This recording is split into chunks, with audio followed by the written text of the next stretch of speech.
Selamat datang di channel Cerita Cinta, channelnya cerita cinta romantis. Sebelum lanjut, mohon dukungannya dengan like dan subscribe dulu. Istri yang tak dianggap, bagian 32. Ricky duduk memeluk lutut di sudut kamarnya yang sempit. Dinding kusa menjadi saksi gumaman sepi yang makin hari makin panjang, tak ada yang peduli. Tidak ada yang datang dan berkata, "Tenang, ada aku." Tidak ada bahu untuk bersandar. Tidak ada pelukan yang menenangkan, hanya sunyi dan ancaman penjara yang menggantung di ujung malam. Pemecatan? Itu sudah pasti. Nama baik? Sudah terkubur. Ini semua salahmu, Anjani, bisik Ricky lirih nyaris tak terdengar. Kau dulu bilang akan selalu ada, di saat susah maupun senang. Tapi saat aku jatuh, kau justru pergi. Andai saja dulu kamu ikhlas saat aku setuju dijodohkan dengan Lucy, pilihan ibuku, semua ini mungkin tak akan terjadi. Ia tertawa kecil, getir. Dulu, saat aku di PHK, tak ada pelukan dari ayahku, hanya caci maki. Tapi kamu memelukku. Kamu bilang, sabar, semua pasti ada jalan, kita hadapi bersama. Kini pelukan itu hilang, dan Ricky bicara pada dinding, pada bayangannya sendiri, kepalanya menunduk. Ia seperti manusia yang kehilangan kompas, kehilangan arah. Kau bahkan dengan mudah berganti lelaki. Sidang pertama kau datang dengan pengusaha, sekarang tukang galon. Ia terkekeh, tawa yang terdengar seperti rintihan. Hahaha, nasibmu juga tak lebih baik dariku, Anjani. Kau memilih tukang galon dan membuangku, seorang manajer. Kata-kata itu meluncur bukan sebagai cemoohan, tapi luka yang mencari pembenaran. Ia tahu, mungkin Anjani tak salah sepenuhnya. Tapi saat dunia runtuh, seseorang harus disalahkan agar hatinya bisa bertahan. Malam makin larut. Ricky terus bicara sendiri pada tembok, pada sunyi, pada luka yang tak juga sembuh. Mungkin ia sedang menuju ambang depresi, tapi siapa yang tahu? Siapa pula yang peduli? Sementara itu di kamar yang remang, Mirna duduk diam menatap foto usang di tangannya. Selembar potret lama pudar dimakan waktu, menampilkan wajah seorang pria tampan yang masih jelas diingatnya, Bram. Air matanya jatuh tanpa suara. Bram, kamu brengsek, bisiknya pelan namun penuh amarah yang sudah lama ia simpan. Lihat anakmu sekarang. Ricky sudah besar, tapi aku gagal membahagiakannya. Aku gagal jadi ibu yang kuat, suaranya tercekat. Dan semua ini karena wanita kampungan itu, Anjani. Genggaman tangannya mengencang di pinggiran bingkai foto. Dia menipu Ricky, dia menyembunyikan siapa dirinya. Dia tak pernah jujur kalau dia berasal dari keluarga kaya, Ricky jadi salah langkah.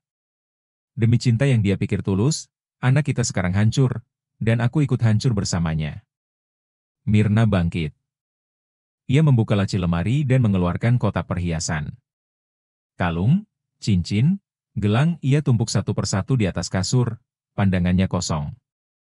Paling cuma 100 juta, dari mana aku cari sisanya? Gumamnya lirih. Ia lalu menarik napas panjang dan berjalan ke lemari tua di sudut ruangan. Tangan tuanya menggapai sebuah map hijau yang sudah lama ia simpan. Terpaksa aku harus menjual ini, katanya lirih. Ia menatap map itu seolah berhadapan dengan masa lalu. Tanah ini milikku, rumah ini pun dibangun di atas jerih payahku. Adi, kamu tak pernah benar-benar membangun apapun untukku, semua uangmu dari ibuku. Kamu menipu dia, dan sekarang aku akan menebus semuanya demi Ricky, demi anakku. Sementara di tempat lain, Raka menyetir pelan menyusuri jalanan kota yang mulai lengang. Angin malam menembus celah kaca jendela, membuat pikirannya sedikit jernih, hingga tiba-tiba. Ciit. Rem mendadak diinjak. Seorang perempuan muncul dari balik trotoar, menyeberang begitu saja tanpa melihat sekitar. Hampir saja Raka menabraknya. Ia buru-buru keluar dari mobil. Hei, kamu tidak apa-apa? Tanyanya panik. Perempuan itu duduk di pinggir jalan. Lututnya lecet, dan pelipisnya berdarah. Gaun putih tipis melekat di tubuhnya yang gemetar. Aku, baik-baik saja, jawabnya berusaha berdiri walau tertatih. Jangan dipaksakan. Biar aku antar, ucap Raka saat melihat langkahnya oleng. Tidak usah, aku bisa jalan sendiri, katanya tapi jelas-jelas ia kesakitan. Melihat tubuh itu hampir terjatuh lagi, Raka bergerak cepat dan membopongnya. Ia membuka pintu belakang mobil dan meletakkan perempuan itu dengan hati-hati. Kamu butuh pengobatan? Aku antar ke klinik. Jangan, aku takut rumah sakit, tolong antar saja ke kosanku. Baiklah, jawab Raka menghela napas, mobil melaju kembali. Di dalam mobil, perempuan itu membuka tas kecilnya, ia mengeluarkan sebuah botol kecil berwarna bening. Hanya sedikit, gumamnya sambil menyemprotkan sesuatu ke leher dan pergelangan tangannya. Aroma manis dan tajam memenuhi kabin mobil. Raka mencium bau itu, seketika tubuhnya terasa panas. Kepala berdenyut, konsentrasi buyar. Kamu nyetirnya yang benar dong, ucap perempuan itu saat mobil hampir menabrak pembatas jalan. Maaf, aku pusing mendadak. Tenang, sebentar lagi sampai. Dengan susah payah, Raka berhasil memarkirkan mobil di depan kontrakan elit di pinggir kota. Matanya buram, badannya lemas. Kamu pucat sekali. Masuklah ke dalam istirahat di kosanku. Tak ada pilihan, Raka hanya menuruti, pintu kontrakan pun tertutup. Dan malam pun bergulir panjang, menyimpan cerita yang kelak akan menjadi cerita penuh dilema. Sementara itu Anjani dan Rizky masih menyusuri jalanan. Rizky, kita mau kemana?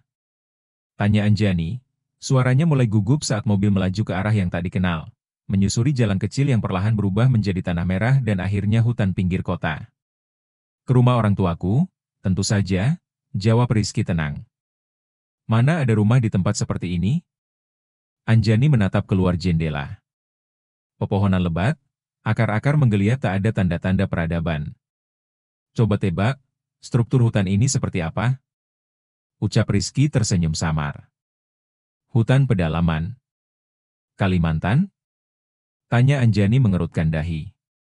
Kamu memang luar biasa, puji Rizky terkekeh. Ia turun dari mobil dan melangkah menuju sebatang pohon besar. Dengan gerakan pasti, ia menekan satu tonjolan di batang pohon. Suara lirih terdengar. Semak-semak di sisi kiri perlahan bergoyang, lalu bergeser seperti pintu otomatis. Mata Anjani membelalak. Di balik semak itu terbentang jalan paving blok selebar 2 meter, bersih dan rapi.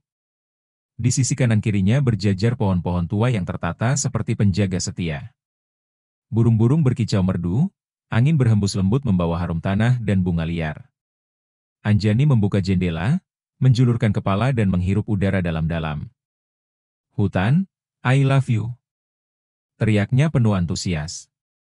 Rizky kembali ke balik kemudi, menyetir perlahan di jalan setapak yang tersembunyi itu. Rizky, kok bisa ada tempat seperti ini di Jakarta? Tanya Anjani tak percaya. Ada. Hanya tak semua mata bisa melihatnya, ucap Rizky tersenyum singkat. Semakin dalam mereka masuk, Anjani melihat sesuatu yang membuatnya terdiam. Beberapa orang melintas, perempuan berkebaya, laki-laki bersarung dan memakai baju kampret menyapu daun, merapikan tanaman, semua dengan gerakan tenang dan anggun. Ciit. Rizky mengerem mendadak, seorang perempuan parubaya terjatuh di tengah jalan. Rambutnya disanggul, kebaya hijaunya kotor terkena debu. Kurang ajar. Nenek peot ngalangin jalan aja. Maki Rizky kasar. Plak. Anjani menampar pipi Rizky, sopanlah pada orang tua. Serunya geram. Rizky terdiam memegang pipinya. Ibu, tidak apa-apa. Anjani berjongkok memegangi bahu perempuan itu. Bersambung. Tidak, Neng, hanya terpeleset saja, ucap perempuan itu tersenyum tipis.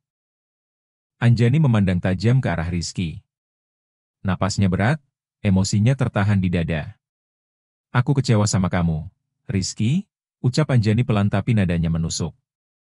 Matanya tak berkedip menatap lelaki di sebelahnya. Anjani, ayo kita berangkat, di sini banyak monyet, sahut Rizky enteng seolah tak mendengar ucapan Anjani. Jawabannya sama sekali tidak nyambung, seperti berusaha mengalihkan pembicaraan. Anjani mengerutkan kening. Rizky, kenapa kamu gak merespons pernyataanku? Nada suaranya naik 1 oktav, kesalnya memuncak.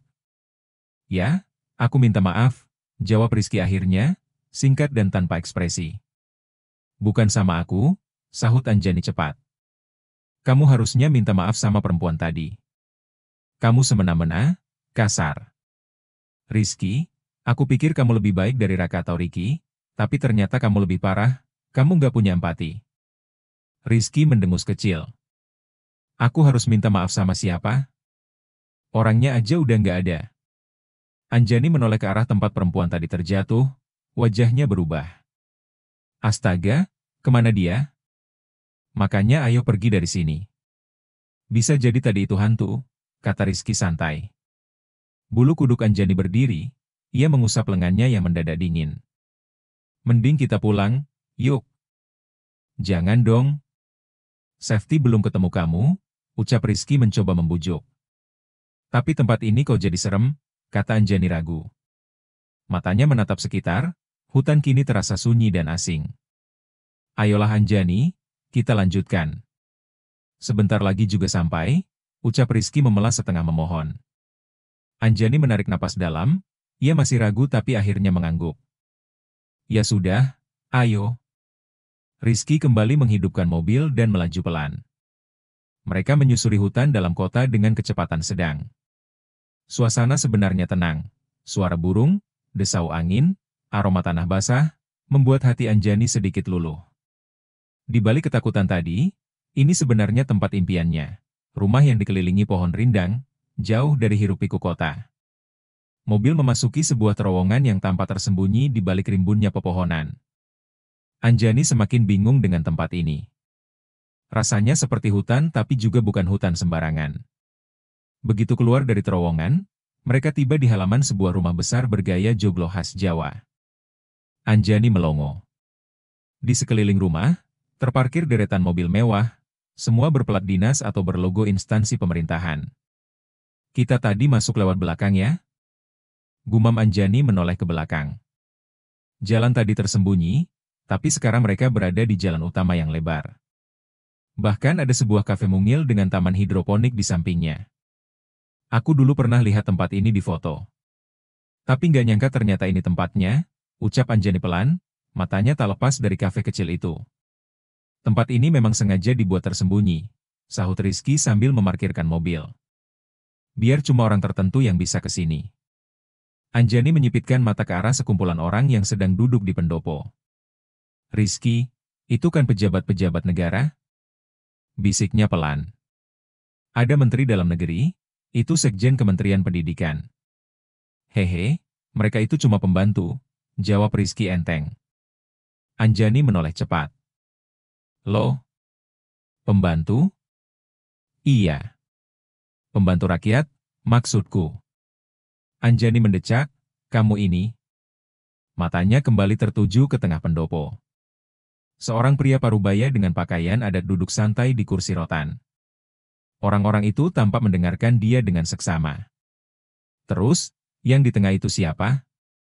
Tanya Anjani penasaran. Rizky mendekat lalu berbisik. Dia bapakku, tapi jangan bilang siapa-siapa. Anjani spontan menepuk pundaknya. Astaga, mimpi kamu terlalu tinggi. Beneran. Aku malah malu, sumpah, Rizky tertawa kecil. Jangan gitu. Nanti beneran kamu dikutuk jadi anaknya, ucap Anjani separuh bercanda. Dia emang bapakku, orang paling nyebelin sedunia, jawab Rizky sambil melangkah cepat. Ayo masuk sebelum banyak yang lihat aku. Saat mereka berjalan menuju rumah, Anjani membaca tulisan di papan kayu. Orang kaya di depan, duafa di belakang. Hah? Apa-apaan coba tulisan diskriminatif kayak begini? Pikir Anjani dahinya mengernyit tajam. Rizky berjalan mengendap-endap seperti maling. Gerak-geriknya mencurigakan, seolah sedang menyelinap ke rumah orang lain, padahal katanya ini rumah ayahnya. Anjani memelototinya. Kalau ini rumah ayah kamu, kenapa jalannya kayak maling? Bisik Anjani curiga. Rizky hanya menoleh sebentar, lalu memberi isyarat agar diam. Anjani makin curiga, ada yang tidak beres. Rumah sebesar ini, halaman luas, rumah joglo klasik Jawa, kendaraan mewah berderet rapi, tapi si Rizky malah menyelinap seperti pencuri.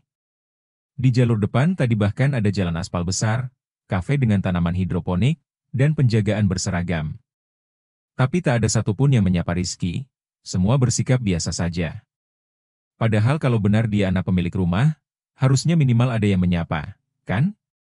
Dan sekarang, mereka justru masuk lewat belakang, ke rumah yang lebih kecil.